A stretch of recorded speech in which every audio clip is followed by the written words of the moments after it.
নমস্কার, আমার দাদা ভাই ও দিদি ভাইরা।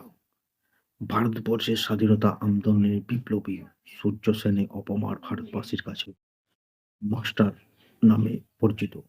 আধুনিক বাংলাদেশের চট্টগ্রাম উমাদার ইংরেজি উচ্চ বিদ্যালয় গণিতের শিক্ষক ছিলেন সূর্য সেন। ব্রিটিশ বিরোধিতা আন্দোলন যেমন নাগরখানা, পাহাড়তলী যুদ্ধ, জালালাবাদে ব্রিটিশ অস্ত্রগার লুণ্ঠন এবং ইউরোপে ক্লাবে আক্রমণে সূর্য সেনের ভূমিকা ছিল অন্যপাতে। মহাত্মা গান্ধীর ডাকে অহিংসা অসহযোগ আন্দোলনে তিনি উৎসাহের সঙ্গে যোগ দেন, কিন্তু আন্দোলনে হিংসার প্রবেশ ঘটান গান্ধীজি আন্দোলন বন্ধের ডাক দিলেন। মাস্টার মিশন হতাশ। তারপর তিনি বিপ্লবের অর্থ সাহায্য প্রয়াসে সহযোগিতা নিয়ে ব্রিটিশ অর্থকোষ আক্রমণ করেন। পরবর্তী সময় ব্রিটিশদের সঙ্গে এই বিষয়ে যে খণ্ডযুদ্ধ হয় তা নগরখানা পাহাড়তলী যুদ্ধ নামে পরিচিত লাভ করে। মাস্টারদা ও তার সহযোগিতায় এই ঘটনায় কারারুদ্ধ হন এবং পরে যতীন্দ্র সেনগুপ্তের সহায়তায় মুক্তি লাভ করেন। কলকাতা পুলিশ কমিশনার টেগারের হত্যার চক্রান্তে মূল কাণ্ডারি সূর্য সেন 1926 সালে গ্রেপ্তার হন এবং তাকে মেদিনীপুর সেন্ট্রাল জেলে পাঠানো হয়। সেখান থেকে ক্রমাগত রত্নগিরি, বোম্বে এবং বেলগাঁও জেলা কারারুদ্ধ থাকেন।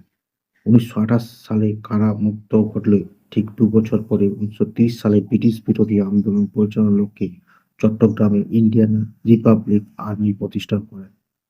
1930 সালে জালালাবাদ পাহাড়ে বিখ্যাত ব্রিটিশ অস্ত্র লুণ্ঠন সূর্য সেনের নেতৃত্বে দান করান। অচিরেই ব্রিটিশ পুলিশের এই কর্মকাণ্ড অভিযুক্ত বেশিরভাগ গ্রেপ্তার করে যাবজ্জীবন কারাদণ্ড ও আন্দামান সেলুলার জেলে দ্বীপান্তর শাস্তি দেওয়া হয়। কিন্তু মাস্টারদা সহ ব্রিটিশ শিথিলতাবাদকে কল্পনা দত্ত ও ব্রিটিশদের চোখে ধুলো দিয়ে নাগালের বাইরে চলে গিয়েছিল। 1932 সালে ইউরোপের ক্লাব আক্রমণ প্রীতিলতা আহত হন এবং পটাশিয়াম সায়ানাইড খেয়ে আহুতি দেন। অবশেষে ব্রিটিশ গুপ্তচর সংস্থা 1933 সালে ফেব্রুয়ারি মাসে বিপ্লবী আন্দোলন মূল কাণ্ডারি মাস্টারদা ও তার সহযোগিতা গ্রেপ্তার করে 1933 সালে মাস্টারদার মৃত্যুর সাজা ঘোষণা করা হয়। তারপর থেকে নিঃস্ব অত্যাচার মাস্টারদা তার সহযোগী তারকেশ্বর দস্তিদারের নখ চোখ উপড়ে ফেলা হয় এবং হাতুড়ির মাধ্যমে দাঁত ও শরীরের অংশবিশেষ হাড় ভেঙে দেওয়া হয়। অর্ধমৃত মাস্টারদার সঙ্গে তারকেশ্বর 1934 সালে 12 জানুয়ারি ফাঁসি ঝোলানো হয়। শেষ কৃতিত্বের জন্য তার দেহ পরিবার কাছে দেওয়া হয়নি। মহাপ্রাণ পর 90 বছর অতিক্রম হলেও মাস্টারদা সূর্য সেন মাতৃভূমির প্রতি আত্মত্যাগ আজ ভারতের বুকে অবিস্মরণীয়।